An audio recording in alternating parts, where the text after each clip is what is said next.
This row house was built in 1855 by the B.H. and J.H.H. Van Spankeren brothers, who used it as a home and merchant tailor store. The architecture is rare in the Midwest as it was built in the Dutch style common to the 18th century. This is normally only seen in the Netherlands and in the eastern United States. Throughout the years, the home was rented to many tenants, including the family of legendary Wyatt Earp. The history of the Earp family is not only important to Pella, but to the entire United States. Even though all the Earp brothers had their childhood here in Pella, or the majority of their time was spent here in Pella, they helped blaze a way. They led a wagon train out to California, and they were in charge of protecting the people and leading them out to California to start new lives out there, and they were a very important part of the history of settling the West.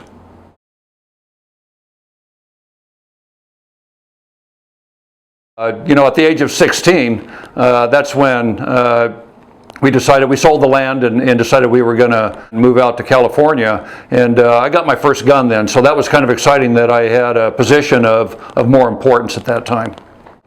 In my opinion, people blew things out of proportion. You know, for making me history, that's fine, and it's made a good life for me in doing that. But to do this for becoming famous or to be written in the history books has nothing to do with it. What my brothers and I did at the OK Corral, and after my brother James was shot, we did that out of love for the family and out of doing what was right for, we were law enforcement at the time, and we did our job. And we weren't going to back down from anything, and that got us into trouble a few times, but we did what was right and did it together as a family.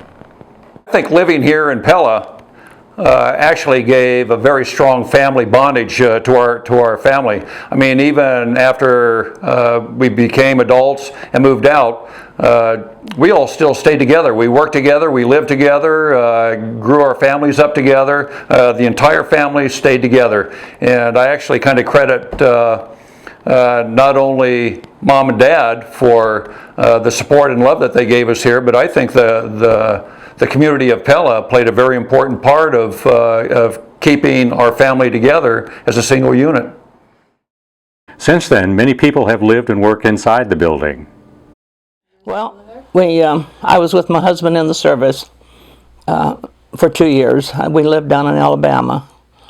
And then when he got to come back home, then this was open. And so we rented that for 52, 53, and part of 54. We gardened the whole backyard, way to the alley.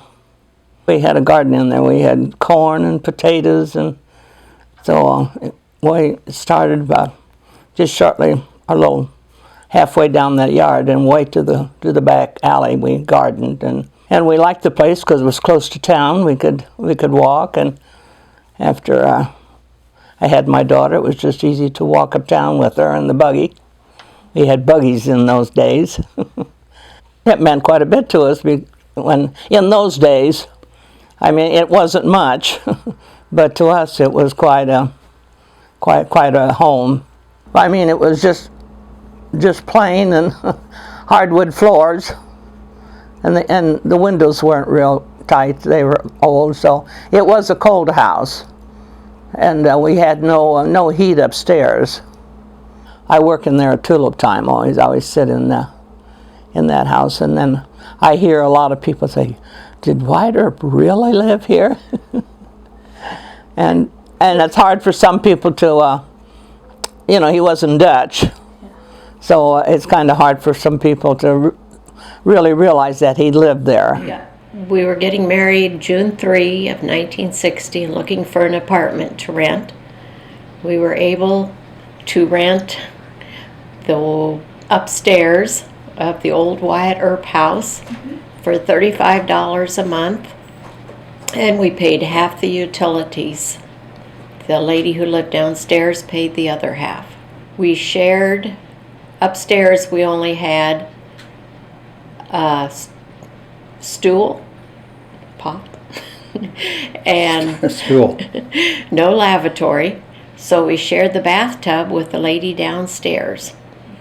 We're just a couple of farm kids that came into town, and you know, we didn't have all the bells and whistles on the farm homes that we lived in, and it was, you know, it was nothing fancy, but the money wasn't that plentiful, and it was affordable for us. And one of the things I can remember, in the middle of the winter, all the windows were quite tall and big, and no storm windows at that time, and the frost would be so thick you couldn't even see out of the windows, see what was going on. So that I remember real well.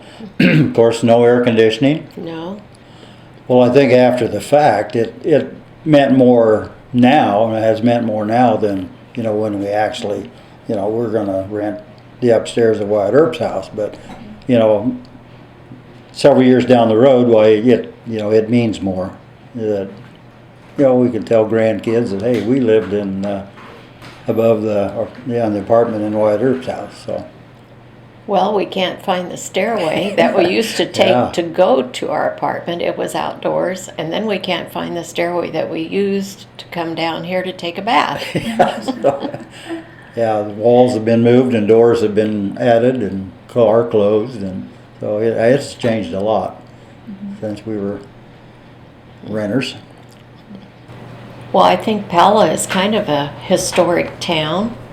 And for people who come from out of town, I think it's really neat that they can go through the historical village and visit all these different homes.